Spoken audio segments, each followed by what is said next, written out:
Welcome back to the Conference USA Tip-Off Show. Up next, we're talking some Jacksonville State hoops. We begin with the women.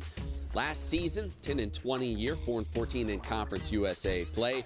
They don't bring back a ton of production. What they do bring back, though, Maya Barnes over 7 points per game. Maria Sanchez-Ponce really stepped up late in the year. This is a team second in scoring defense in the league under head coach Rick Petrie, a team that is always stingy defensively. They hope to improve on the offensive side as well as stay strong defensively heading into this year. And with that in mind, we're joined by head coach Petrie along with Maya Barnes. And coach, we talk about defense. We know that is what you're all about and your program is built on. How important this offseason was it finding some pieces that can help provide a little more punch on the offensive side of things for you guys this year? Well, as you pointed out, I mean, it's very important because as good as we were defensively last year overall, it did not translate into the number of wins that we would have liked. So therefore, we needed to find or at least look for people who could put the ball in the basket. And so we found a few. And so, spring recruiting is a interesting dynamic now, just with the way that the portal works, as well as JUCO, and then as well as the revenue sharing aspect. All you put that in a bowl, and it's a. I'm not going to say it's a toxic soup, but it's quite a soup. It's quite a soup, and so you just got to try to find a way to swim in it and extract some folks that can hopefully help you be successful. Coach, I know you're anxious to get on the floor with actual refs, actual whistles, but in the meantime, what are you emphasizing in practice that may really define your team come this season? Well, we continue to emphasize the defensive end. That's because we have 8 new players. We have, so out of 12, we started with on the roster, we have all these new folks, and 4 of them weren't even here until the start of school. Wow. So we really didn't have the advantage of the summer to do a lot of install because a third of the roster wasn't even here. So we're really, my grad assistant Deshaun Montgomery and I were talking about this yesterday. We're not as far along as a team right now as we have been in the past, simply because we haven't installed as much and we haven't had as many reps. That said, there are things that I have a lot of confidence that this group can do better than the previous groups. So it's just about continuing to getting the reps together. And if we had been in a world in the old days where you couldn't start practice until October 15 and you only had 2 hours a week, I might be in a little bit more of a unsettled position, but we still have time to get ourselves together. Yeah, Maya, you guys have players from 5 different countries on this team. How do you go about trying to connect with all of them and build that team chemistry with players with so many different backgrounds?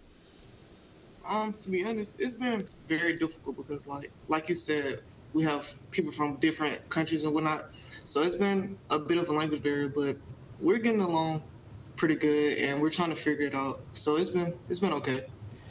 And Maya, your coach talked about there are some things that will be better about this year's team. When you guys are playing at your best, what will make you so tough to beat? I'm sorry, can you ask that again? What's going to make you guys so tough to beat this season, especially with the additions that you guys have? What will be that bread and butter that you guys go to? Honestly, I think we could shoot the ball way better this year than we did last year. So I think that will be the one thing that we do this year that we couldn't do last year is shoot the ball way better. Because I feel like defensively, it'll still be the same. We'll still be able to play defense. Honestly, I just think we're missing a 3, and I feel like we're going to have it this year. Yeah, Coach, with so many new pieces, how much are you going to rely on Maya Barnes, Maria Sanchez-Ponce, those that have been in your system? Do you have to lean on them even more so this year? There's no question, because they have the highest level of understanding of what the expectations are. So therefore, because they have the highest level of understanding, we have 4 returning players, as fewest I've ever had in my entire career. So those 4 people are vital because they get it. They're still here, and they've understood what we're doing, and they get it. So they're vital in terms of not only what they do physically, but how they bring the others along who a lot of our concepts, to be honest with you, are foreign to them. I don't mean that as a pun, because we've got a lot of international players. But the concepts are different from what they may be used to doing. Yeah. So trying to get everybody on the same page is the biggest challenge at this point. Well, Coach, I'm sure you'll get them on the same page as we get into the season, certainly by the time we get to conference play. We appreciate you guys making some time for us, and best of luck this season. Thank you. Well, Kelly, you heard him talk about it. Listen, a lot of new pieces, a lot of new people trying to figure each other out. One thing that can help all of that work is if you have the right person running the show at the point guard position. Do you think they found that person? Oh, I think they did. You know, the beauty about going to the junior college is that you've got a player with a ton of experience. Yeah. So Michaela Habdi comes in from Shelton State. She actually left those 2 years as the league's leading assists leader. So, I mean, averaged almost 7 assists a game last season alone. And when you think about the offensive deficiencies of this team last year, you need a good point guard who can put the ball in the hand of the right person that's going to score. And she's also a great player on the other side of the ball, too. So I'm excited about her, and I think that was a great call by Coach Petrie to go find some experience to get at that point guard position. Yeah, you've been around Coach Petrie's program for a while now. Yeah. You know what he wants to run, what he's looking for. What kind of player do you think he was trying to find this offseason? Did he find him? Yeah, I think his key word was versatility. He needed players that could play multiple positions, that could defend at multiple spots, and it gives him flexibility based on lineups and who they're playing and their opponent. And, you know, in this day and age with so many new faces that you're going to see day in and day out, that kind of flexibility is important. I think that he got it right based on the little I can tell in this preseason. We're going to see down the road, but that's certainly what he was going after. Yeah, a lot of changes, a lot of new faces on the women's side. Going to be a lot of new faces on the men's side for Jacksonville State as well. They had a fantastic year a season ago. They were 1 win away from NCAA tournament berth. They ended up falling in the conference championship game, but they only bring back 8% of their scoring from a season ago. CUSA Player of the Year, Jerron Pierre Jr., so electric last year. He moves on. You have a lot of new faces, a lot of new transfers coming in, but you have Ray Harper at the helm as well, a legendary head coach who's hoping to make all these new parts come together for another great campaign for the Gamecocks. All right, joined now by Jacksonville State head coach Ray Harper, sophomore transfer Jay Nash joining us as well. Coach, you guys had such a great season a year ago. Now you have to rebuild the roster. What was kind of your goal going into the offseason? What kind of player were you looking for? And do you like what you've seen so far now that you guys are up and practicing?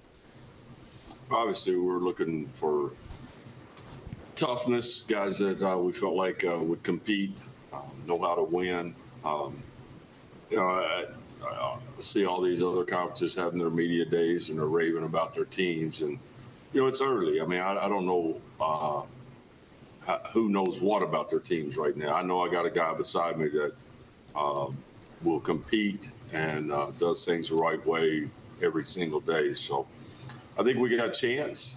We got to build and get better. And I'm sure every team across the country is saying the same thing. But, you know, we'll see where we are come January. Coach, each of the last 2 seasons, Jack State has had the conference's top scorer in Kiki Tandy and Jerron Pierre. So the big question is, will Lightning strike a third time? Or maybe are you looking for a little more of a balanced scoring attack with your group this year? You know, we don't concern ourselves with whether we're looking for balance or one guy. I know if I was a 2-guard or a wing, I'd like to have this guy running the show for me. If he's not a guy that competes for leading the league in assists, it's because we're missing some open shots. He has a chance to be the best I've coached here at the point guard position. He's everything I value in that position. He's a competitor. He talks. He's tough, and he plays both sides of the ball. You know, I'm really excited about what he can do and what this team can become. Jay, no pressure, by the way. I mean, that's some high praise there coming from Coach. Describe your game for us, and how do you see yourself fitting in with this Jack State squad? I can say I'm a pass-first point guard. I'm a leader. I like to lead with my voice and action. So, I mean, I feel like I want to fit in just by leading. That's what I've been doing this summer, just trying to challenge myself by being more vocal. And I feel like that's what I've been doing. So just want to keep on pushing every day and leading these guys, and hopefully we have a great outcome. Yeah, Jay, you hear those things that Coach talked about you, and you get the opportunity to play for a legend in Coach Harper. Hey, so tell us a little about the process. What led you to Jack State? What was attractive about coming here and taking your game to Jacksonville State? Well, like you said, just coming to play for Coach Harper. He's a winning coach, so I haven't been a part of a winning program since I've been in college, and it feels great. It feels like a great fit to come here, and like he said, I feel like I'm a great fit as a point guard for him, and he's a great fit as a coach for me. So I feel like it was just a match made in heaven. That's great. Last thing, Coach, a couple of key transfers for you guys. A.C. Bryant and Mustafa El Mutauakil. First off, did I say that right? Good with that. I was going to put you on the spot and make you say it first. I would have said Mo's doing really well. Mo, we're going to stick with that the rest of the year. But what have you seen from those guys? Do you think they're going to be impact players for you pretty quickly? They have the potential. Again, these type of deals, they tell you all the good things. They don't tell you, he's a spray hitter. He hits all fields, but he's only a 210 hitter. Yeah. But seriously, I mean, both these guys, they have the potential. They're getting better each day. Obviously, they're coming from a different system, and we rely heavily on the defensive side of the ball. It's critical that we defend, and I think both of these guys are making strides each and every day. But we've had our moments where I think we could have, if we were playing that day, we could have won a game, and we've had some moments we would have gotten beat. So it's October, and our goal is when we get to January, February, March, that we're playing our best basketball. Yeah, long way to go. I'm sure you'll get there, Coach, if recent history is any indication. Thank you guys so much for your time. Good luck this season. All right, guys. Thank you. Now, as you talk about it, first off, let's go back to your question, which was a good one. Back-to-back seasons, leading scorer in the conference, and they were both one-year guys. They had just found that transferred in, so could be a very similar situation this year for them. Yeah, they got a great one there in Jay Nash, but as Coach said, you don't go out looking for that. Sure. And, they really he's shown over the years. He's got the ability to really bring some quality players in. I guarantee they've done that again. And so they'll play differently than they did with a great scorer like that. But here's the thing, and Coach, just speaks. You can just hear the experience. He's been through this so many times. I know he's not being coy or evasive. No. He's like, it's a long road. And right now, everybody's trying to figure out what they have. They know they got some good pieces, but it's not just good pieces. It's how can you fit them all together and get guys to play off each other in the right position. So a lot of moving parts still left to go. But I'm with you. I think they've shown that they're going to be up in that top half of the conference pushing for a championship. That's got to be a great recruiting tool, though, doesn't it? To say, hey, we've had the leading scorer the last 2 years. You want to come here and be a part of this? You got the green light if you can get it done. So that has to be a good recruiting tool. We shift, though, to the post. Mason Nicholson, big fella. We saw him really grow the last couple of years. He's no longer there.